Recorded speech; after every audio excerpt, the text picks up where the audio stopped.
Hi there folks, today we're going to be looking at a Kenwood brand radio, the NX-320, also available as the NX-220 if you're looking for the VHF model. This is the UHF model. Firstly, we're going to begin by showing you how to add some of the component parts. The antenna simply screws on like so, and then the battery, lift the clip, slide it on, and lock it into place. And then flip this little tab at the top down. To remove the battery, you just flip the tab back and then push on the button while pulling back on the battery to remove it like so. Okay, now some of the options and physical features of the 320 include this LED light on top, which will be red when you're transmitting or talking, green when you're receiving a message, and will also blink red when the battery is low and you are transmitting. These two knobs on the top, the first one you can see has numbers on it, 1 through 16. That is your channel select. You just simply twist it to the desired channel. And to the right of that is your volume and power knob. Crank it over and you can hear a slight click to turn the radio on, and then the further you turn it, the higher the volume will go. On this side we have the optional speaker mic, which a lot of law enforcement and other emergency responders like to use. It provides easier access. You can clip the speaker mic onto your shoulder and keep the radio in its holster at your waist at all times. On this side we have 4 buttons, this orange one, the larger one, and the 2 at the bottom. The 3 small ones are all programmable, but the large one is your push to talk button, or PTT button. Basically, you hold it down when you want to transmit, and then you just talk, and people will hear you. On the front, you have these 4 buttons here, S, A, B, and C. Now, by default, these are programming buttons, so you can set them to any of the optional programming features that you would like, and you can talk to a technician about programming for yourself.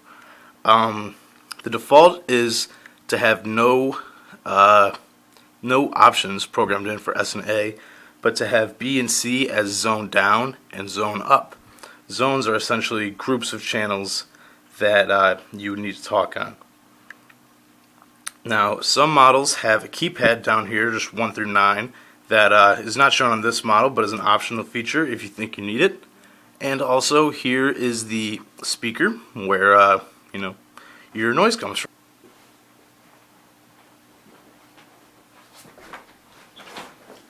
Next, we're going to go over some of the programmable options that our customers frequently find that they use and are practical for whatever applications they use the radios for. Firstly, there's group call. Now, what group call does is it allows you to call all members of a specific group of employees, but not everyone at the same time. So, for example, if you were trying to call only your warehouse workers or only your truckers, group call would be a great option for that. Also, there's an option called individual call, which will allow you to scroll through the names of all the users and select one, and you will talk one-on-one with that employee or that radio user. Now, this option is able to be turned on or off on specific radios, so you could have it as an option where the boss or the administrator can make individual calls, but that your normal user cannot, if that's the way you want to set it up.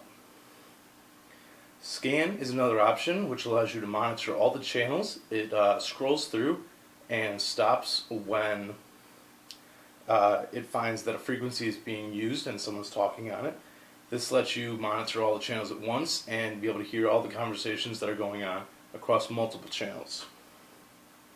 Priority scan is if one channel is more important than the rest, then the transceiver will automatically stop on that priority channel, which has to be programmed in if a call is received on it. This is really good for the dispatcher or administrator to make sure that everyone hears a call that goes out that needs to be heard by everyone, and that's really important. And like we said earlier, there are these buttons on the side of the radio, and this orange button is one that people like to program for an emergency call feature a lot of the time. Now, what this does is after the emergency call button is held down for a set period of time, it will send a signal to the dispatch saying that there's an emergency. This can be very useful if someone is having trouble breathing or talking or just any situation like that, and it will be the highest priority on the network, so we'll make sure that the call gets through no matter what. And it can be useful for letting dispatch know if there's a problem, then they can send somebody out to help you. Also, Dtmf codes are an option with this radio. Now, essentially what those are, they're special codes that get sent to a receiver somewhere, and when this receiver gets the code, it will set in place a certain action. This could be used for any number of things, including turning on sirens, or opening doors, or locking down a building.